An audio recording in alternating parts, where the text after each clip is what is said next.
Hello viewers, आज का ये वीडियो फोकस्ड है कुछ ऐसे बर्निंग इश्यूज पे जिसने पूरी एमएसएमई इकोसिस्टम में टर्बुलेंस फैलाया है। ये turbulence is majorly due to section 43BH of income tax act 1961। तो आइए जानते हैं सेक्शन 43BH की कहानी सीए ब्रिज शाह के जुबानी। Hello Brij, so to begin the video, क्या आप हमें ओवरव्यू दे पाएंगे about section 43BH, that what is that section and what are its interpretation? So section 43BH जो सब सेक्शन H है, 43B was with income tax, मतलब इनकम टैक्स में 1983 से ये सेक्शन है। सो उसमें बहुत सारे अमेंडमेंट्स ड्यूरिंग द टाइम आए हैं, बट सब सेक्शन H 2023 के फाइनेंस एक्ट में इंट्रोड्यूस किया गया था। सो प्रीवियस बजट में ये सेक्शन इंट्रोड्यूस हुआ है। ये सेक्शन बोल रहा है कि majorly 43B was with respect to कि आपको डिडक्शन मिलेगा ऑन एक्चुअल पेमेंट बेसिस पे, नहीं कि आपके अक्रू एक्सपेंसेस के बेसिस पे। अभी हम कैसे करते हैं अकाउंटिंग में कि हमारा जो भी एक्सपेंस होता है बुक में मर्केंटाइल बेसिस पे रिकॉर्ड करते हैं। तो उसमें क्या होता है कि किस साल का एक्सपेंस है, अकॉर्डिंगली आप उसको पीएनएल में जाएगा आपका, तो अकॉर्डिंगली आपका प्रॉफिट निकलेगा। बट 43B ऐसा बात करता है इनकम टैक्स में कि आपको डिडक्शन तभी मिलेगा जब आपने एक्चुअल पेमेंट किया होगा। सो अगर आपका कुछ पेएबल है तो उस पर डिडक्शन नहीं है।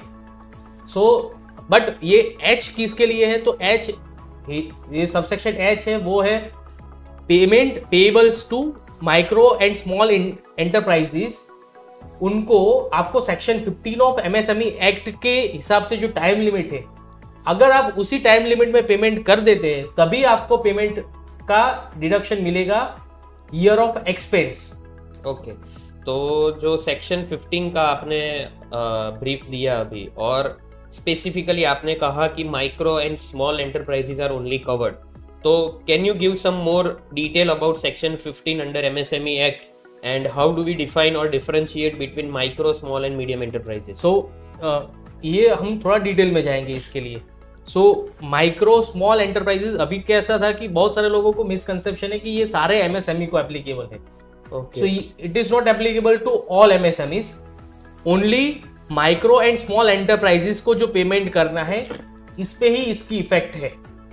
और दूसरा, ये बहुत सारे लोग, मुझे क्वेश्चन आया है कि 45 डेज इज अवेलेबल। सो ऐसा नहीं है कि 45 डेज अवेलेबल है पेमेंट करने के लिए आपको। Okay, section 15 of MSME act ये टाइम लिमिट डिफाइन करता है।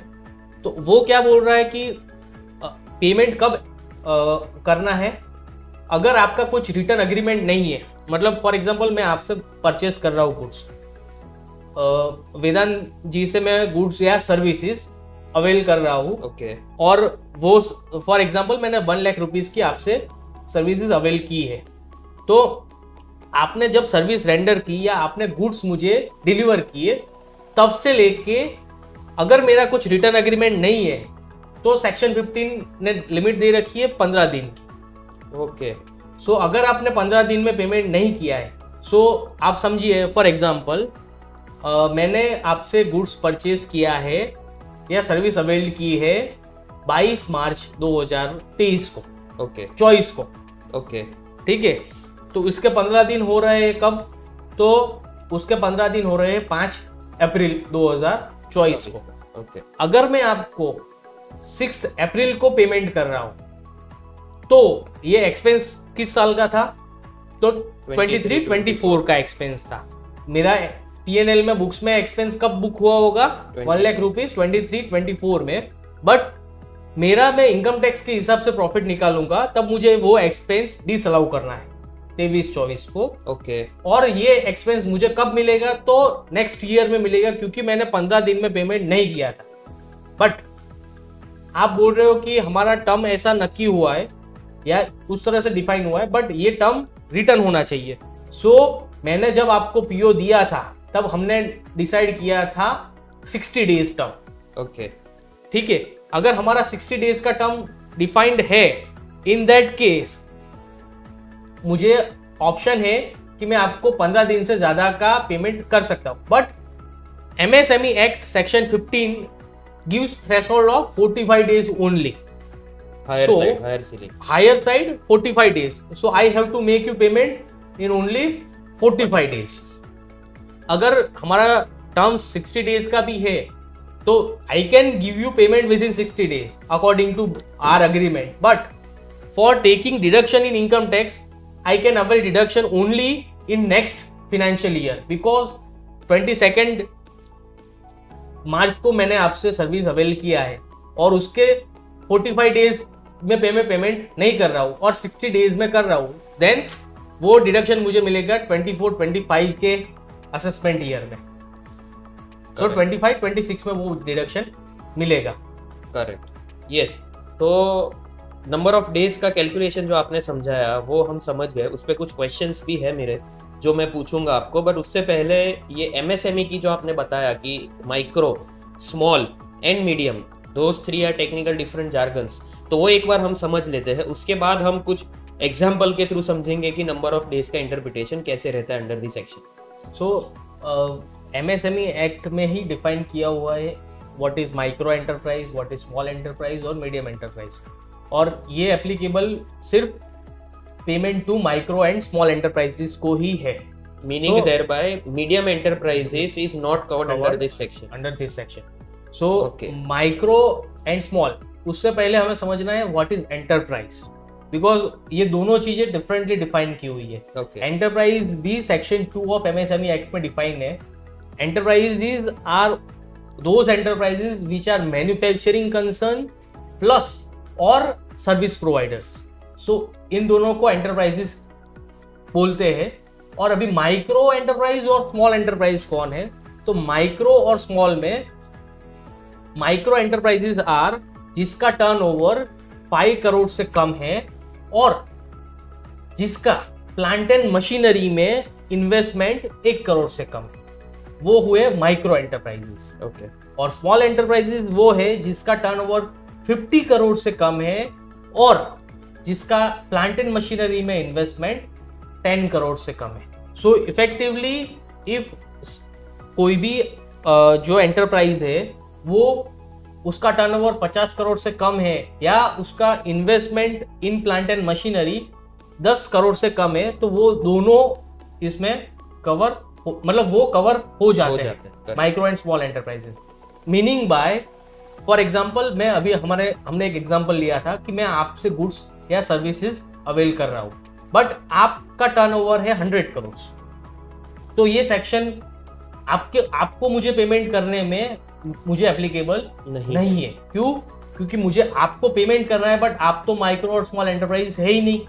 करेक्ट. मतलब कि जो बड़े बड़े एंटरप्राइजेस है जिसका टर्नओवर 50 करोड़ से ज्यादा है या जिसका investment in plant and machinery, मतलब फॉर एग्जांपल जिसका सिर्फ इन्वेस्टमेंट 20 करोड़ का प्लांट एंड मशीनरी में हुआ है, तो उसको मैं पेमेंट कर रहा हूं तो ये कंडीशंस उसमें अप्लाई नहीं होगी. मतलब सेक्शन 43BH उसमें एप्लीकेबल नहीं होगा. बट मेरा टर्नओवर 500 करोड़ है और आपका टर्नओवर 20 करोड़ है और मुझे आपको पेमेंट करना है, तो ये सेक्शन एप्लीकेबल होगा क्योंकि ये बायर के ऊपर एप्लीकेबल है. बट कौन सा सेलर होना चाहिए? मतलब आप जो सेलर है वो माइक्रो एंड स्मॉल होना चाहिए. मैं तो कोई भी हो सकता हूँ, मतलब मैं बैंक हूँ तो भी मुझे एप्लीकेबल है, मैं इंश्योरेंस कंपनी हूँ तो भी मुझे एप्लीकेबल है, मैं गवर्नमेंट कंपनी हूँ तो भी मुझे एप्लीकेबल है. मतलब this is applicable to any person. या फिर मैं एकदम छोटा व्यापारी हूँ जिसका टर्नओवर समझो 20 लाख है, तो भी मुझे ये सेक्शन एप्लीकेबल है. करेक्ट. तो इंटरप्रिटेशन कुछ ऐसे कर सकते हैं हम कि first layer of filter of applicability of this section is to the enterprises जो माइक्रो और स्मॉल कैटेगरी में फिट होते हैं. Any other entity not fitting under micro and small are not covered under this section.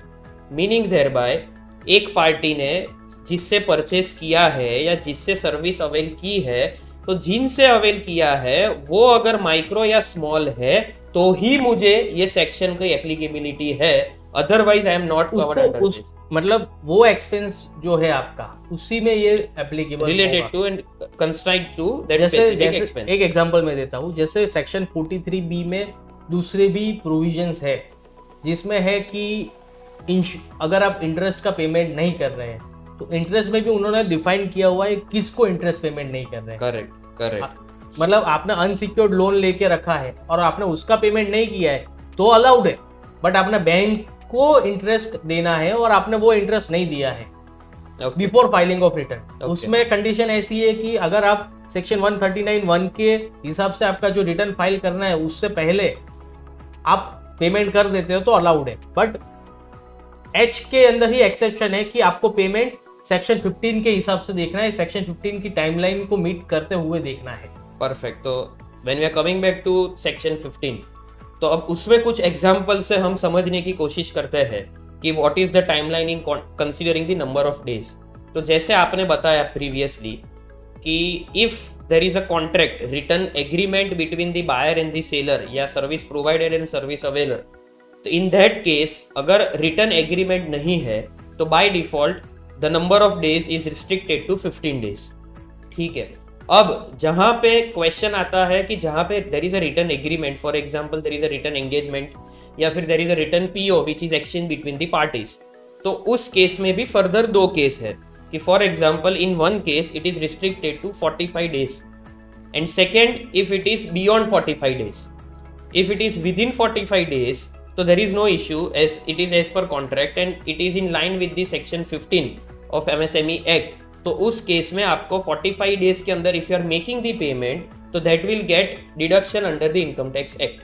Perfect। And second case if आपका return agreement है जो beyond 45 days है but that is not overriding the act, तो उस case में दो return agreement में 45 days से ज्यादा आपका एग्रीमेंट हुआ है but allowance under the income tax act under this specific section would be restricted to 45 days, meaning thereby agreement में भले ही आपने 60 days लिया है but if the payment is made within 45 days then that will be allowed under this section। perfect।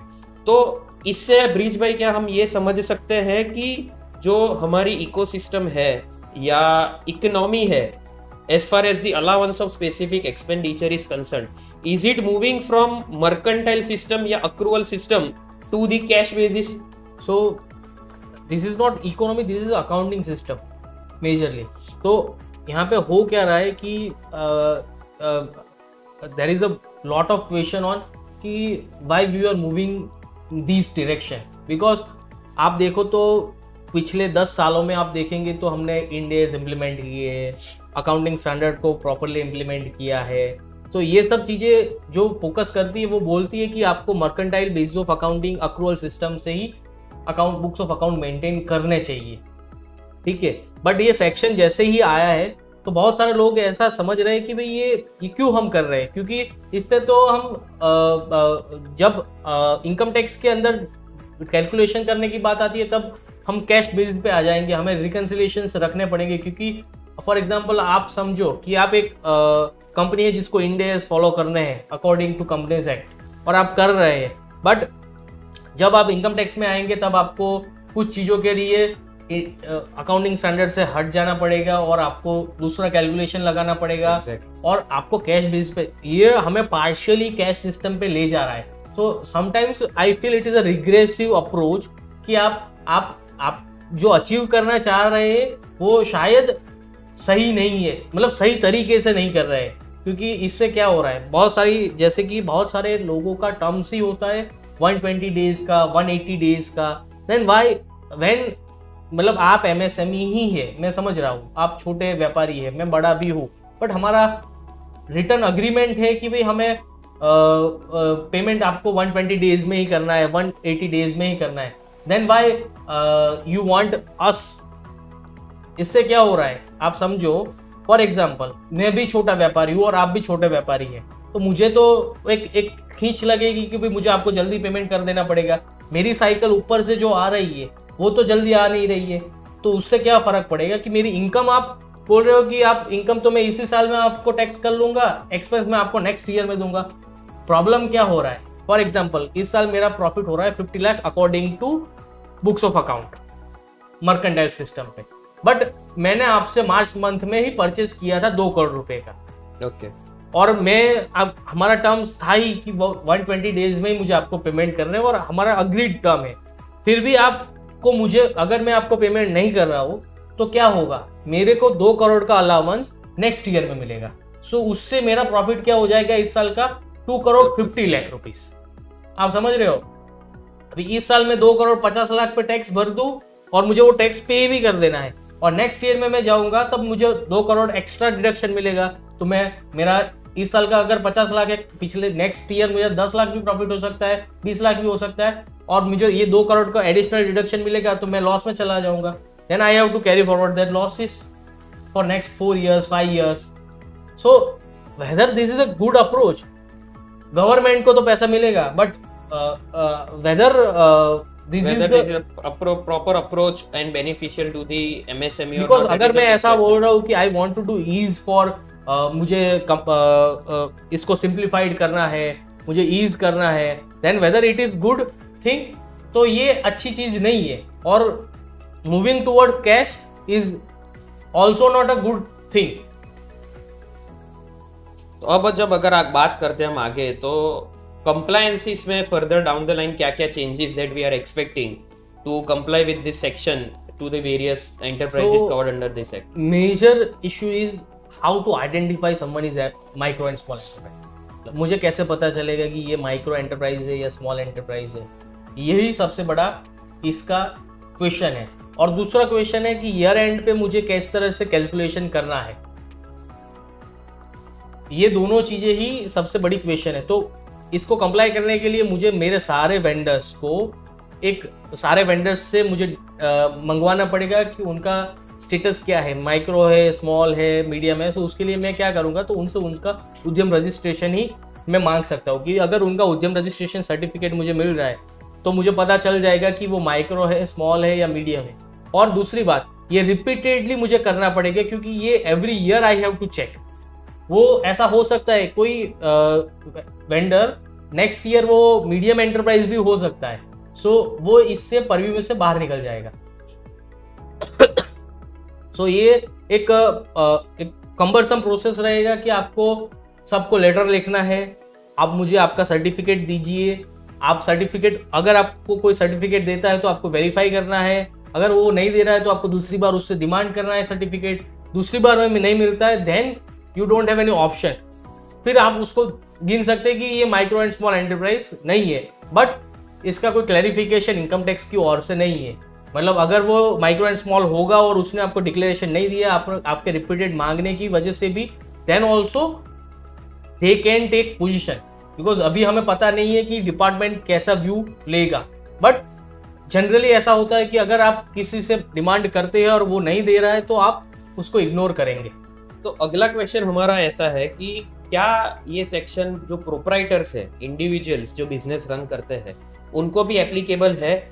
In case applicable है तो what is the remedial action for them? उन्हें क्या process follow करना? सो ये सेक्शन सभी को एप्लीकेबल है। मतलब आप प्रोप्राइटरशिप हो, पार्टनरशिप हो, कंपनी हो, एलएलपी हो, सभी को एप्लीकेबल है अगर आप पेमेंट माइक्रो और स्मॉल एंटरप्राइजेस को कर रहे हैं। और वो माइक्रो और स्मॉल एंटरप्राइज भी प्रोप्राइटर है, पार्टनरशिप है, कुछ भी, सिर्फ वो एमएसएमई के अंदर फॉल हो रहे हैं और माइक्रो और स्मॉल एंटरप्राइज बन रहे हैं, जैसे हमने डिस्कस किया कि क्या लिमिट है। ओके, अब एक जो बहुत ही बर्निंग क्वेश्चन है, for example I am standing on 31st of March of current year and I have certain amount, X amount payable under this section, तो what will be the treatment and what can be the remedial action for that outstanding amount as at year end? So अगर आपका year and पे outstanding है, ठीक है, तो उसमें हमें देखना है कि अगर आपने सेक्शन 15 के हिसाब से, टाइम लिमिट के हिसाब से पेमेंट किया है कि नहीं किया है। ऐसा होगा कि आपका परचेज 25 मार्च का है और आउटस्टैंडिंग है और आप उसकी टाइम लिमिट में पेमेंट कर रहे हैं 15 डेज 45 डेज में, तो आपको डिडक्शन मिल जाएगा। बट वो परचेस आपका जनवरी का था तो 45 डेज भी निकल चुके हैं और 31 मार्च को पेंडिंग है, तो उस केस में इस साल वो डिडक्शन नहीं मिलेगा। बट वो पेमेंट आपने 31 मार्च से पहले कर दिया है तो ही डिडक्शन उस साल में मिलेगा, वरना नेक्स्ट ईयर के आपको इनकम टैक्स में मिलेगा डिडक्शन। तो फॉर एग्जांपल, आप ही के एग्जांपल को अगर कंटिन्यू करूँ, 25th of March को मैंने कोई प्रोडक्ट परचेज किया और उसका payment I made within 15 days, but that is coming into next financial year, say for example 3rd of April, तो क्या ये ट्रांजैक्शन अलाउ होगा ड्यूरिंग द फाइनेंशियल ईयर 23-24? ये अलाउड होगा। ओके, अब in the same case 25th of March को मैंने procure किया material, I made the payment after 15 days but within 45 days if I have the agreement, then also it is allowed. Okay, and in case if I do not have agreement and I made the payment on 25th day, then you are not allowed. Okay, to get deduction in that year. In next year you are allowed. Okay, तो to simplify this, अगर 31st मार्च तक भी आपने कोई भी procurement किया है और उसमें एग्रीमेंट नहीं है पर आपने पेमेंट कर दिया है विद इन 15 days, दो with in the next financial year, then that will be an allowable expenditure in the current financial year. But in case आपके पास एग्रीमेंट है और 45 days में आपने पेमेंट कर दिया, then also that will be an allowable expenditure. But if it is beyond 45 days, तो that will be shifted to another financial year. I take one another example. अगर मेरा परचेस 1 जनवरी का है और मैंने पेमेंट नहीं किया है तो फिर मुझे डिडक्शन नहीं मिलेगा। अगर मेरा टर्म ऐसा था कि 180 डेज का भी डिफाइन किया था तो भी मुझे 45 डेज में मैंने पेमेंट नहीं किया है, उससे मैं आगे चला गया हूँ। बट 45 डेज के बाद मैंने पेमेंट कर दिया 29 फरवरी को, ओके, तो फिर मुझे मिलेगा डिडक्शन उसी साल में, क्योंकि उस साल में मैंने पेमेंट किया हुआ है। Okay, correct. तो ना ये तो बात हुई कि what is the outstanding balance की position. Now what about the applicability of this section, whether this section is applicable retrospective और प्रोस्पेक्टिव। सो आउटस्टैंडिंग में भी आपका जो आउटस्टैंडिंग है, अगर 22-23 का आउटस्टैंडिंग है तो उस पर एप्लीकेबल नहीं होगा, क्योंकि उसका डिडक्शन आप इस साल ले ही नहीं रहे हो, क्योंकि उसका डिडक्शन तो आपने प्रीवियस ईयर में लिया हुआ है। So this will be applicable only towards these years outstanding. अभी दूसरा क्वेश्चन ये आएगा कि आउटस्टैंडिंग कैसे निकालेंगे, क्योंकि generally you follow FIFO basis. आप समझ रहे हो कि आपने जो प्रीवियस ईयर का आउटस्टैंडिंग था पहला, उसका पेमेंट होगा, उसके बाद इस ईयर का आउटस्टैंडिंग आएगा, तो अकॉर्डिंगली उसका इम्प्लीकेशन रहेगा। सो मीनिंग देयर बाय ये section came into effect from 1st of April 2023। ये 1st अप्रैल 2023 नहीं, मतलब 2023 correct, but assessment year 1st April 2024। Okay, fair enough. Now as you said, this is applicable to majorly micro and small enterprises. So from income tax perspective, some of the enterprises would be covered under presumptive basis.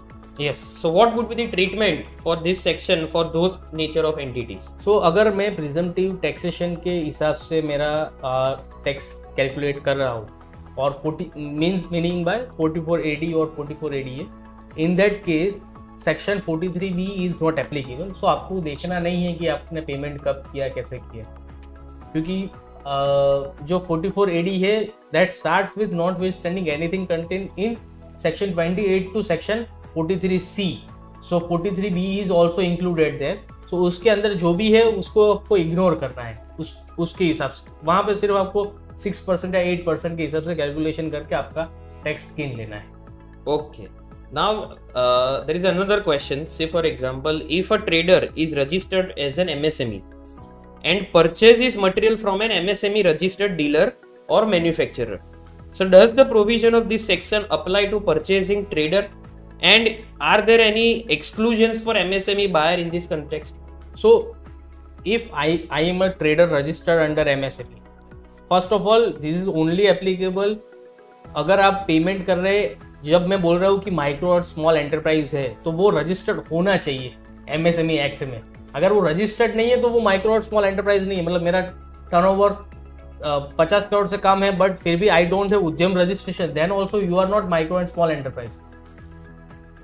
एक तो ये थोड़ा अगर कुछ confusion हो तो, और दूसरा ये जो हमारा क्वेश्चन है कि I am trader and I am purchasing from manufacturer, in that case applicable to me, but I am trader and I am purchasing from another trader.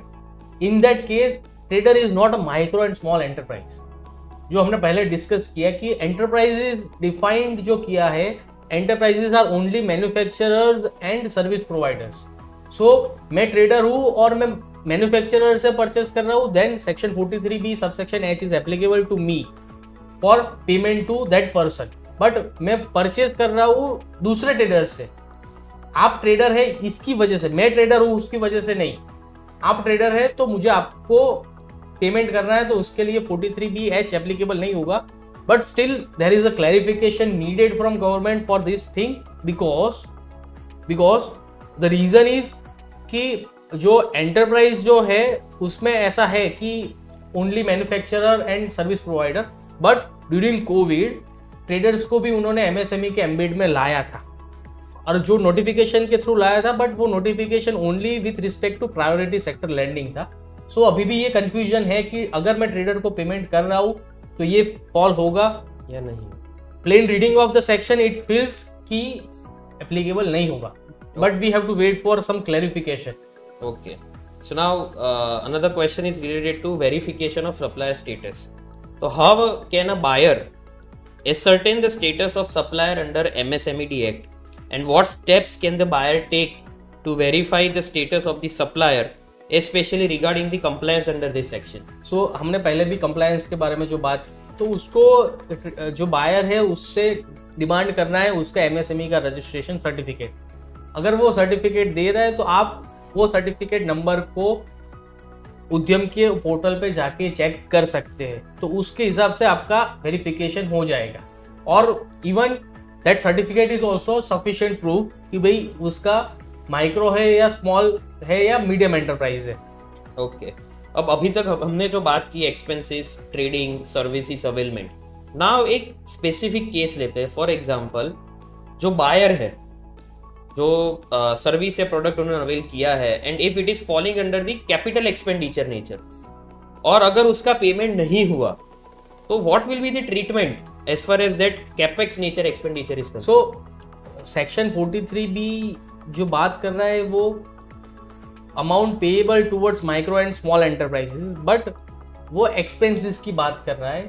अगर कैपिटल नेचर का है तो वो सेक्शन 32 के अंदर फॉल हो रहा है, और सेक्शन 32 के हिसाब से उसमें डेप्रिसिएशन मिलता है। सो उसके अंदर कोई प्रोवाइजो ऐसा कुछ है नहीं, तो उसकी वजह से in case of capital nature expenses section 43B subsection H will not have any impact.